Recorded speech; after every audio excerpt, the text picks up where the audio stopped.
It's the off season, and guess what? Let's talk about another trade. This one I actually like.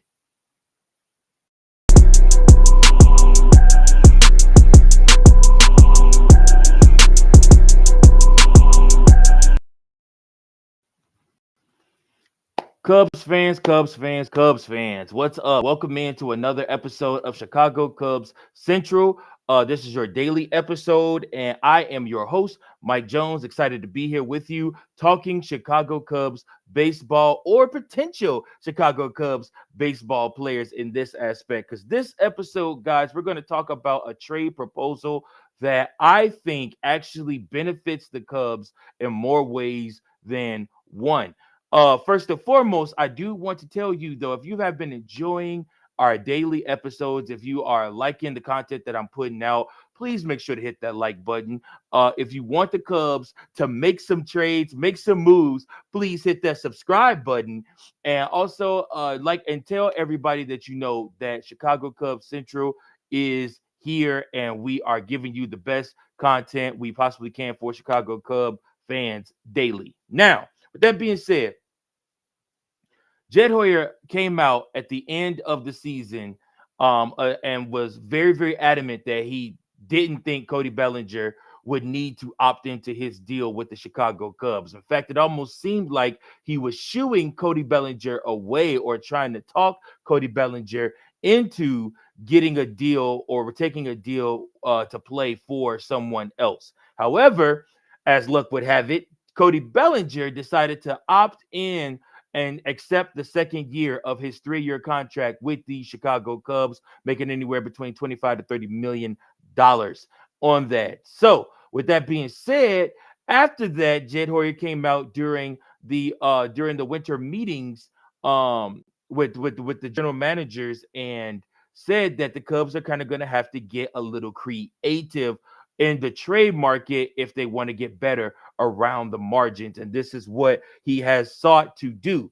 Now, with that being said, I'm looking at all the different scenarios, all the different pieces, and who could be out there that the Chicago Cubs could potentially finalize a deal for. Now, with that being said, we know that the Chicago Cubs need pitching. We also know that there is a stark need for a good catcher for the Chicago Cubs, somebody that the pitchers will trust, as well as somebody that you know will be able to stay healthy, as well as somebody that you know can eventually become a possible power bat for you. Now, when you hear this trade, I want you to think about all of this because remember that the Chicago Cubs still are trying to dump some salary. I don't think the Cubs want to carry over Cody Bellinger's salary. Even though reports have come out both ways, and I've done shows on both sides of people saying that the Cubs are going to actively shop Cody Bellinger or are actively shopping Cody Bellinger, are basically trying to give Cody Bellinger away. Then there's the other side saying, no, no, no, that's all false. The Cubs are looking to keep Cody Bellinger. They are not looking to get rid of him.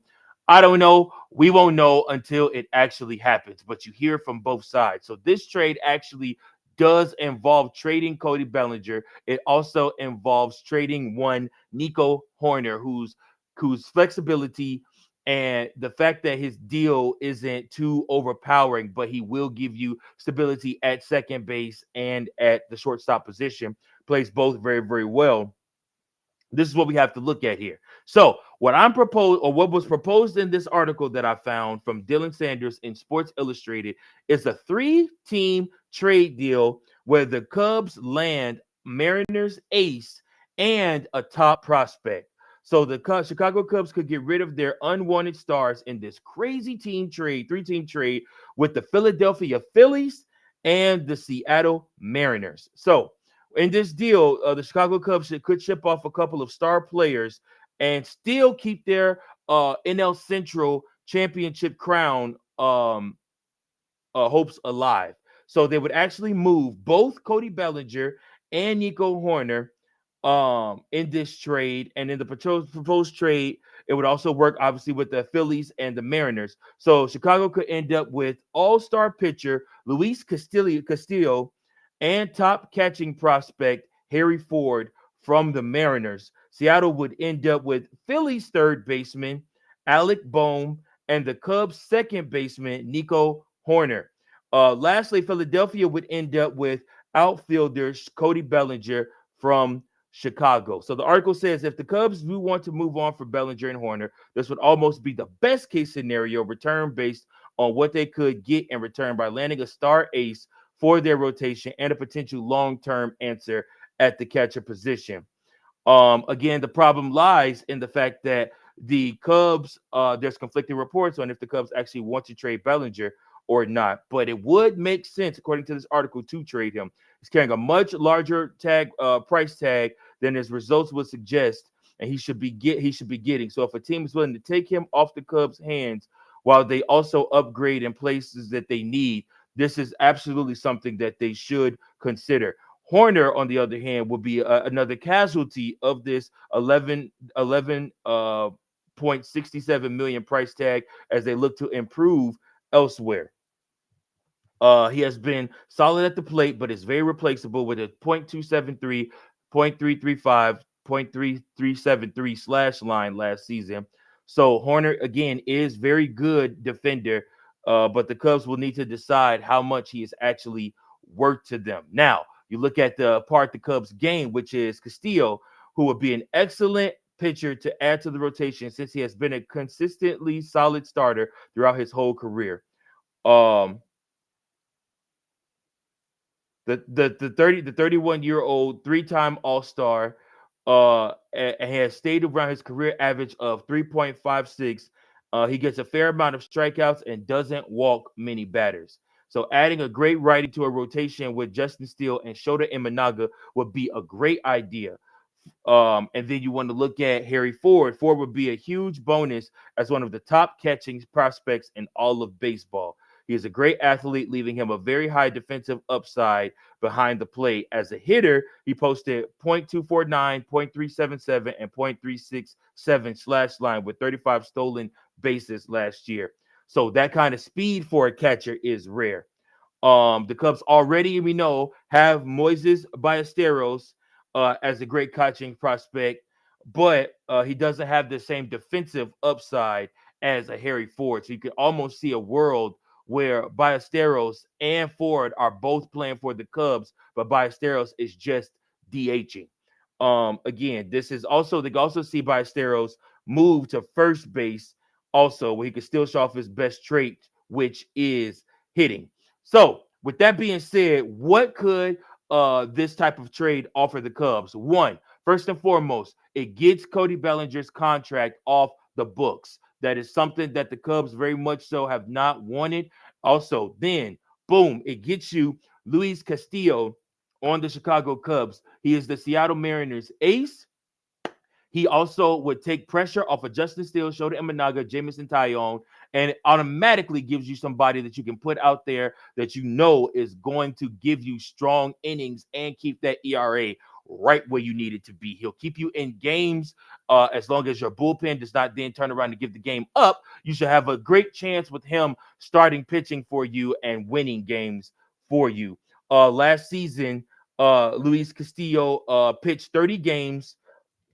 He had 11 wins, 12 losses, 0 saves. He had an ERA of 3.64. His 2023 numbers were a little bit better. He pitched in 33 games. He had 14 wins, 9 losses, 0 saves, and a 3.34 ERA in that time. Again, he just offers so much at the pitcher position and that stability that the Chicago Cubs are looking for at that pitcher position. He is a vast upgrade. So basically, when I look at it, you be replacing Kyle Hendricks with Luis Castillo. I mean, that's a definite immediate upgrade for the Chicago Cubs at that pitcher position and something that they desperately need right there that could also again equal more wins for the Cubs. Then you look at Harry Ford. Harry is, like I said, he played Double A last year. He is not ready yet to come up to the big leagues. This is more of a long-term project. But again, we just hired new hitting coaches to come back and to work with our AAA and AA guys. In 2024 for Double A, he had 430 at bats. He scored 72 runs. He had 107 hits, 158 base hits. I'm sorry. He had base hits. And then like I said, he had 26 two base hits and three triples. He had 7 home runs, 45 RBIs, 74 walks, and he struck out 115 times, and he had 35 stolen bases. So, again, Harry Ford is a project. He is something that you are getting for a long term. You will definitely see Moises Ballesteros up in the majors before you would see a Harry Ford. But again, if you don't like what you're seeing from Miguel Amaya, if you do want to take maybe 2 or 3 more years and just have like catcher by committee until you get somebody that you know can catch day in and day out, that's fine. This long-term project gives you somebody that is hoped for. What you really look at with Harry is, again, like the article pointed out, that 35 stolen bases. That is something that is eye-catching, and great speed for a catcher. And he has great defensive prowess as well, which again will help teams. His reaction time, he won't allow guys to steal bags off of him either, especially if he can throw the ball accurately. I think this is definitely something, a trade that the Cubs should look into. Now, I understand what you're saying. You're like, Mike, there have been so many trades out there, so much trade news, so much trade proposals, so much trade propaganda. Why should we believe that the Cubs and the Seattle Mariners are any closer to making a deal today than what we heard the first week of free agency? Well, here is the reason I would say that why. An article again posted by Sports Illustrated mentioned that Chicago has plenty of intriguing assets other teams around the league would covet, especially a Mariners organization who is looking to upgrade their offensive output. Cody Bellinger is someone the Cubs are reportedly aggressively shopping, but they haven't had any takers. Nico will continue to be an interesting name as well. Um, it was said that in this article, reported in this article, that team sources still feel the trade market might be the route that Chicago Cubs go to upgrade their rotation, with the Seattle Mariners mentioned as potential match. That potential partnership is something that has been floated since the general managers meetings when Jed Hoyer was seen talking with Seattle Mariners president of baseball operations, Jerry Dipoto. So again, this is why I thought this brought more credence to that trade. And this is why I wanted to bring this to your attention, that this very well could be something that we see here in the near future potentially happening if the Cubs and Mariners both strike out in free agency and all the big names are gone and the Cubs still need help in that pitching rotation. Again, I've said this to you before. You will hear me repeat this multiple times. In today's league, you can never have too much pitching. The Chicago Cubs can never have too much pitching. You need to load up, stock up on not only people that guys that could be starters, but also guys that you know can come off the bullpen and help. I mean, look at the Dodgers. The Dodgers starting rotation was depleted, and they still won the World Series, partially because they have so many big bats, but also because they were able to go out and make deals and get pitchers that were coming out of the bullpen to stabilize their pitching rotation when guys went down with injury. I definitely think that is the way the Cubs need to go. Pitching, pitching, and more pitching for the Chicago Cubs team is what can help them become who they seek to be, which is that 90 plus win team that is going for it and winning National League Central titles. Hopefully, that is something that they can do. And hopefully, you enjoyed this contract. Let me know in the comments below. After everything I've detailed about this trade, outlined about this trade, is this something that you want to see the Chicago Cubs do? Is this something you think can be done? Is this something you think helps the Chicago Cubs with trading Cody Bellinger and Nico Hoerner? Cody going to the Phillies, Nico going to Seattle, and the Cubs receiving Luis Castillos as well as Harry Ford in that deal. I need to know from you in the comment section if this is something that you want to see the Cubs do.